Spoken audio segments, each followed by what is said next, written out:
Hello everyone, welcome to Currentpur. तो आज के डेली करंट अफेयर्स की सीरीज में हम लोग देखेंगे 12 अप्रैल 2023 के करंट अफेयर्स को।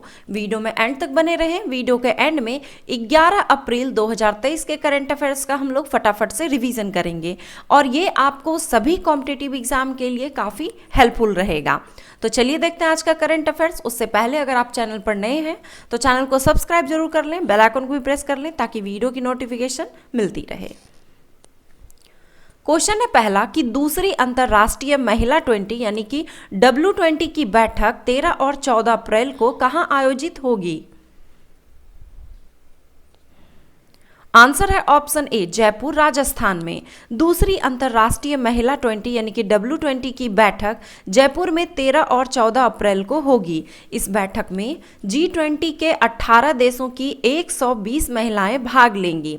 वे लैंगिक असमानता के मुद्दे पर विचार विमर्श करेंगी और वैश्विक स्तर पर महिलाओं के आर्थिक सशक्तिकरण को बढ़ावा देने के उपायों पर चर्चा करेंगी। महाराष्ट्र के औरंगाबाद में पहली महिला 20 बैठक 27-28 फरवरी 2023 को आयोजित की गई थी। इसके बाद 13-14 अप्रैल को जयपुर राजस्थान में W20 की दो अन्य अंतर्राष्ट्रीय बैठकें 15-16 जून को तमिलनाडु के महाबलीपुरम में W20 शिखर सम्मेलन होगी। केंद्रीय वित्त और कॉरपोरेट कार्य मंत्री श्रीमती निर्मला सीतारमण 10 से 16 अप्रैल 2023 को किस देश के आधिकारिक यात्रा पर हैं? आंसर है ऑप्शन सी, अमेरिका के। केंद्रीय वित्त और कॉरपोरेट कार्य मंत्री श्रीमती निर्मला सीतारमण 10 से 16 अप्रैल 2023 से यूएसए की आधिकारिक यात्रा पर हैं।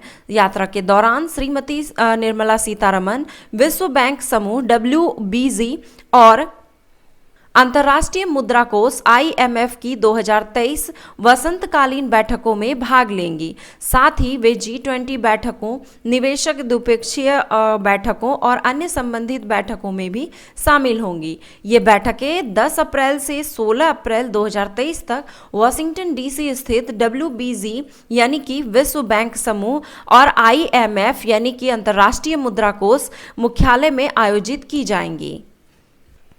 वित्त मंत्री निर्मला सीतारमण ने अपनी अमेरिका यात्रा जो कि 10 से 16 अप्रैल 2023 के दौरान होंगी के दौरान किस विषय पर एक गोलमेज बैठक को संबोधित किया? आंसर है ऑप्शन सी, लंबी अवधि के लिए निवेश के अवसर उदय पर भारत।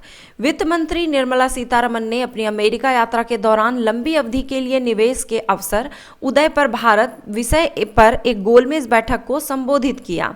उन्होंने वॉशिंगटन में लॉन्ग टर्म के लिए निवेश के अवसर भारत उदय पर विषय पर एक गोलमेज बैठक में भाग लिया तथा क्रिप्टो करेंसीज में इतने सारे पतन और झटकों को देखते हुए इस मामले से निपटने के लिए सभी देशों के लिए एक साझा ढांचा विकसित करने पर बल दिया है। राष्ट्रीय जलवायु सम्मेलन 2023 किस राज्य की मेजबानी में संपन्न हुआ? आंसर है ऑप्शन ए, उत्तर प्रदेश की मेजबानी में। केंद्रीय पर्यावरण, वन और जलवायु परिवर्तन मंत्री भूपेंद्र यादव ने राष्ट्रीय जलवायु सम्मेलन 2023 को संबोधित किया और सतत जीवन शैली के लिए युवाओं की भागीदारी पर जोर दिया। राष्ट्रीय जलवायु सम्मेलन 2023 उत्तर प्रदेश के लखनऊ में आयोजित किया गया। श्री भूपेंद्र यादव ने कहा कि भारत जलवायु परिवर्तन से निपटने के मामले में न केवल घरेलू मोर्चे पर अग्रणी है बल्कि अंतर्राष्ट्रीय स्तर पर भी उदाहरण स्थापित कर रहा है। भारत निर्वाचन आयोग निम्नलिखित में से किस राजनीतिक दल को राष्ट्रीय दल से बाहर कर दिया है? आंसर है ऑप्शन डी, उपयुक्त सभी को। तृणमूल कांग्रेस, राष्ट्रवादी कांग्रेस पार्टी, राकांपा, भारतीय कम्युनिस्ट पार्टी, भाकपा। 9 अप्रैल 2023 तक देश में कुल 9 राष्ट्रीय राजनीतिक दल थे। भारत के निर्वाचन आयोग द्वारा 10 अप्रैल 2023 को तृणमूल कांग्रेस, राष्ट्रवादी कांग्रेस पार्टी और भारतीय कम्युनिस्ट पार्टी का राष्ट्रीय पार्टी होने का दर्जा वापस लेने के बाद अभी देश में टोटल 6 राष्ट्रीय दल हैं। कौन कौन से याद रख लीजिए? भारतीय जनता पार्टी BJP, भारतीय राष्ट्रीय Congress INC, Bahujan Samaj Party BSP, Communist Party of India CPIM, National People's Party NPP और आम आदमी पार्टी AAP। निर्वाचन आयोग ने 10 अप्रैल 2023 को आम आदमी पार्टी को राष्ट्रीय पार्टी का दर्जा दिया। आम आदमी पार्टी का गठन कब किया गया था?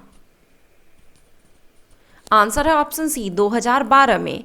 निर्वाचन आयोग ने 10 अप्रैल 2023 को आम आदमी पार्टी यानी कि एएपी को राष्ट्रीय पार्टी का दर्जा दिया, जबकि राष्ट्रवादी Congress Party, Communist Party of India और तृणमूल कांग्रेस का राष्ट्रीय पार्टी का दर्जा वापस ले लिया गया है। आम आदमी पार्टी को 4 राज्यों दिल्ली, गोवा, पंजाब और गुजरात में उनके चुनावी प्रदर्शन के आधार पर राष्ट्रीय पार्टी का दर्जा दिया गया है। आम आदमी पार्टी का गठन अरविंद केजरीवाल ने 2012 में किया था। अप्रैल 2023 में गुड फ्राइडे समझौते की 25वीं वर्षगांठ मनाया जा रहा है। गुड फ्राइडे समझौते किन 2 देशों के बीच हुआ था? आंसर है ऑप्शन डी ब्रिटेन और आयरलैंड के बीच। गुड फ्राइडे समझौता पर तत्कालीन ब्रिटिश प्रधानमंत्री टोनी ब्लेयर और आयरलैंड के उनके समक्ष बर्टी अहर्न ने हस्ताक्षर किए थे और इसे अमेरिका के तत्कालीन राष्ट्रपति बिल क्लिंटन का समर्थन प्राप्त था। इसने उत्तरी आयरलैंड में 30 साल पुराने संघर्ष को खत्म कर दिया था। गुड फ्राइडे समझौता या बेलफास्ट समझौता उन लोगों के बीच हिंसा को समाप्त करने के लिए था जो यूनाइटेड किंगडम या संघवादियों और राष्ट्रवादियों या ऐसे लोगों के बीच हिंसा को समाप्त करना चाहते थे जो आयरलैंड का हिस्सा बनना चाहते थे और ग्रेट ब्रिटेन में शामिल नहीं होना चाहते थे। इस हिंसा को मुसीबतें नाम दिया गया था। 10 अप्रैल 2023 को निम्नलिखित में से किस क्षेत्र में लगभग 1200 प्रवासियों को समुद्र में बहने से बचाने के लिए इतालवी तट रक्षक द्वारा बड़े पैमाने पर अभियान चला रहे हैं? आंसर है ऑप्शन बी सिसिली। सिसिली के तट पर लगभग 1200 प्रवासियों को समुद्र में बहने से बचाने के लिए इतालवी तट रक्षक बड़े पैमाने पर 2 अभियान चला रहे हैं। मछली पकड़ने वाली एक नाव पर लगभग 800 जबकि लगभग 400 लोग दूसरी नाव पर सवार हैं। सिसिली के तट पर खचाखच भरी नाव से लगभग 1200 प्रवासियों को बचाने के लिए इतालवी तट रक्षक 2 बड़े पैमाने का अभियान चला रहे हैं। सिसिली भूमध्य सागर का सबसे बड़ा द्वीप है जो इटली प्रायद्वीप से मेसिना जल डमरू मध्य के द्वारा अलग होता है। यह इटली का स्वायत्त क्षेत्र है। भारत और अमेरिका की वायुसेना के बीच कोप इंडिया 23 युद्धाभ्यास कहां आयोजित किया जा रहा है? आंसर है ऑप्शन डी पानागढ़, कलाईकुंडा और आगरा वायु सेना स्टेशनों पर। भारतीय वायुसेना और अमेरिका की वायुसेना के बीच कोप इंडिया 23 युद्धाभ्यास शुरू हुआ। 11 दिन चलने वाला यह अभ्यास पानागढ़, कलाईकुंडा और आगरा वायु सेना स्टेशनों पर आयोजित किया जा रहा है। इस अभ्यास का उद्देश्य दोनों देशों की वायुसेनाओं के बीच आपसी समझ बढ़ाना और उनकी सर्वोत्तम पद्धतियों को साझा करना है। केंद्रीय गृह एवं सहकारिता मंत्री अमित शाह ने 10 अप्रैल 2023 को कहां वाइब्रेंट विलेज प्रोग्राम का शुभारंभ किया? आंसर है इसका ऑप्शन सी अरुणाचल प्रदेश के सीमावर्ती गांव किबितू में। केंद्रीय गृह एवं सहकारिता मंत्री श्री अमित शाह ने 10 अप्रैल 2023 को अरुणाचल प्रदेश के सीमावर्ती गांव किबितू में वाइब्रेंट विलेज प्रोग्राम का शुभारंभ किया। वाइब्रेंट विलेज प्रोग्राम का मुख्य उद्देश्य भारतीय सीमा से जुड़े गांवों में विकास को बढ़ावा देना है। वाइब्रेंट विलेज प्रोग्राम को वित्त वर्ष 2022-23 से लेकर 25-26 के दौरान लागू किया जाएगा। कार्यक्रम के तहत अरुणाचल प्रदेश, सिक्किम, उत्तराखंड, हिमाचल प्रदेश और लद्दाख में उत्तरी सीमा से सटे 19 जिलों के 46 ब्लॉकों में 2967 गांवों की व्यापक विकास के लिए पहचान की गई है। इस कार्यक्रम के पहले चरण में करीब 662 गांवों को शामिल किया जा रहा है।